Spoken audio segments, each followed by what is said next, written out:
Good morning, everyone. A very warm welcome to all the new members in our group. I'm very pleased to see that you're all interacting so nicely with each other already. So thank you for that. It really warms my heart. And I want to encourage you all to keep it up. So thank you.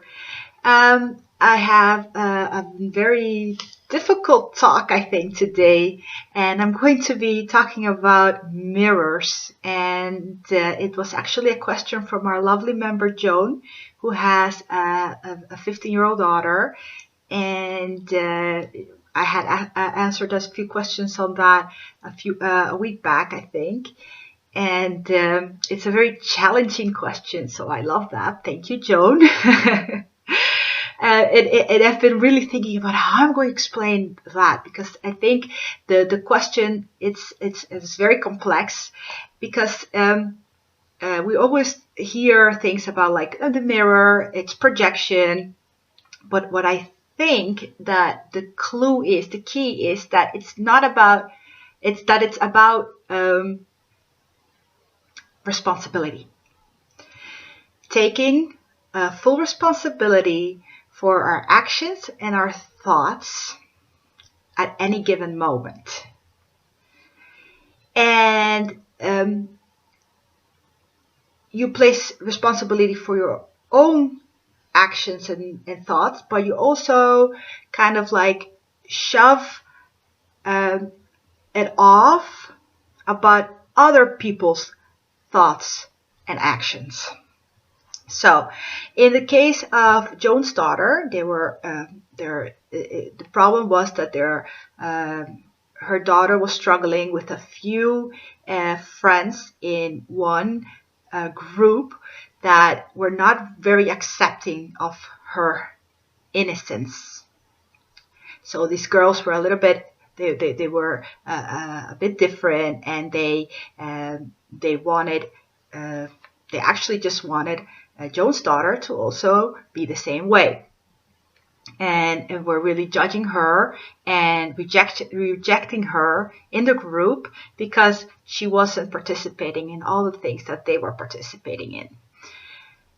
So, and I said to her, well, they're feeling threatened, and because your daughter is mirroring everything in them that they don't have, or that they're not.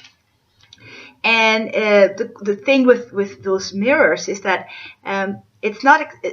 The thing is, it's not like it's not a conscious thought. I mean, they're not really consciously thinking, "Oh, look at her being innocent, and we actually want that." No, it's like we're afraid of everything that it's not like us. We all want to belong. And we are actually, when somebody is different from us, we are a little bit afraid, because it's like, does that mean that they're better than we are? Does that mean that we're wrong, that they're right? And in that mirror that it is confronting to them that somebody is not like them.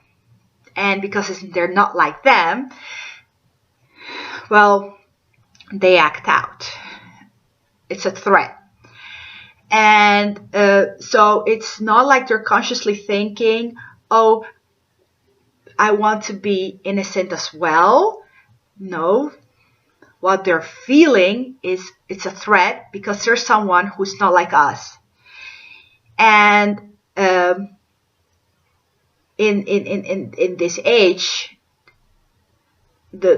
everybody wants to belong somewhere. So that's actually that mirror. And it's also an unconscious realization of all the things that they're not, and all the things that they're missing, and all of the things that they don't understand yet. So that's really just very complex to just dive into that. Then we were talking about projection. That was also like, okay, people are always projecting. And That's also a very difficult question because okay, we were talking about projection, and okay. If we judge people, when we're judging people, um,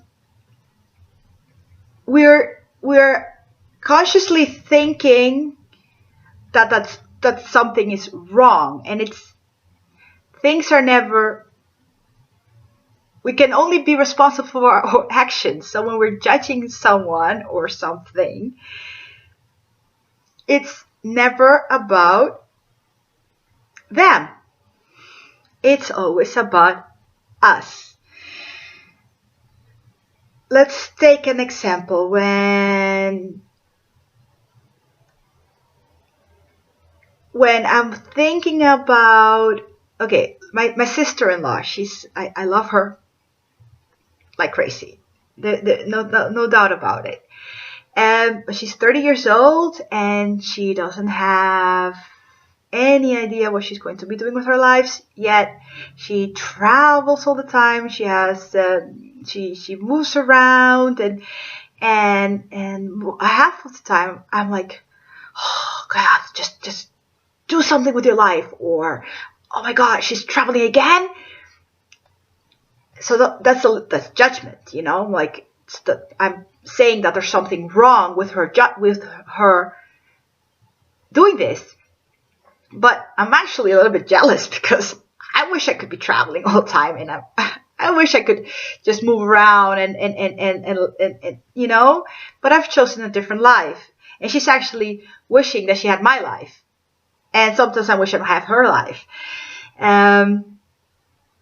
So that's like that bit of projection that we judge harshly sometimes the things that we wish we had. What we're talking about, for example, also people with money, we were like, oh look at them, the big car, big house, they're probably terrible people. So, but that's projection. We actually wishing we actually had all that money as well, but we've been conditioned to think that that's something bad to have money. So again, projection. So the key is actually in mirror work, in projection work, is just to take responsibility for all your thoughts and for all your actions, because it's never about them. It's always about you. And I don't know if anyone is have worked with Byron Katie's work, The Works, which is just truly fascinating, because she challenges everyone to just like take control of their thoughts and ask yourself, is it true? And then again, is it, because usually it's like, yeah, of course it's true. I'm thinking this, so it must be true. And then she says, is it really true? And then who would you be without that thought? And how would you feel without that thought? And then she challenges you to turn it around, to actually make it about you. Because when we're judging someone, we're like, my husband should be helping me more. And then, like, is that true? And of course it's true. This is what I'm feeling. That's what I'm thinking. So it must be true. And then she says, is it really true? And then you're like, is it really true? And you're going, yes, it's true. And the clue is, she's like, well, if reality is not showing you that is true, then it's not true. Because your husband isn't helping you. So it's not true. So she actually kind of like challenges us to, in judging others, and to take out those should be's and musts, and and just kind of like go, well, put your thoughts against reality. And if it's not showing up in reality, it's not true. So if you're thinking, I should, but you're not doing it, or he should, but he's not doing it, it's just not true, because reality hasn't proven it to be true. And then, who would you be without that thought? How would you feel without that thought? And you're like, oh my God, if I'm not always thinking this, like he should be doing this and he should be doing that, and it just, oh my God, I would be so relaxed, and it would make me feel so much better when I'm not having this thought all the time. And actually I would be even more loving to my husband, because I'm not thinking this the whole time, and I'm not giving him all this responsibility. And man, that would be great if I'm not thinking this the whole time. So then she's like, well, turn it around. And that's just the most difficult one, because then we should be saying, okay, if he shouldn't be helping me out, well, I'm actually still thinking that he should be. Well, one way to turn it around is to say, he shouldn't be helping me out. But then you're like, yeah, well, but I still kind of feel he should be. But another way to turn that around is just to say, well, okay, I should be just taking responsibility for the things that I'm doing and how much I'm doing around it. And maybe I could be helping him out in helping me out, like making it a little bit more clear in a different way, communicating in a more positive way, so that he knows what I need. So that's the challenge, to turn it around, to look at your own actions and your own thoughts and your own feelings, so that you can realize that nobody should be doing anything. It's all about what we're doing in life, how we're thinking in life, and how we're feeling in life. And that's like the biggest challenge we in life. Is just like we have all these thoughts and anxieties and angst that just drives us and just drives our actions.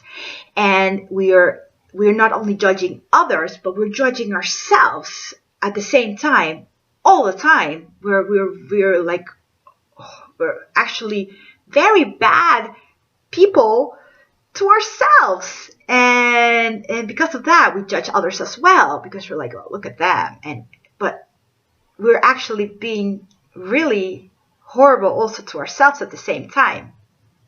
Because that's why we judge, because we're holding up everyone, including ourselves, to very high standards that, well, nobody could actually achieve.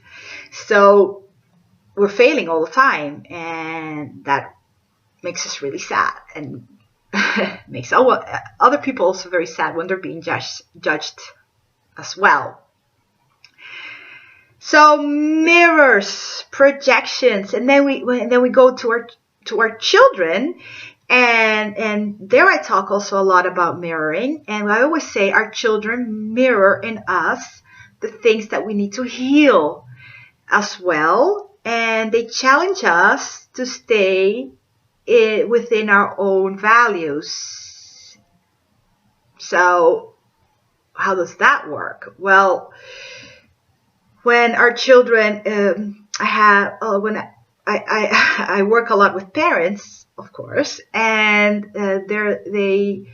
when we're talking about the struggles that a child is having at a given moment in school or in life, and then I see all these emotions arising in the parent, like they're almost crying or actively crying, and it's usually because they want to protect their child from something that they've already been through themselves and that they haven't properly healed.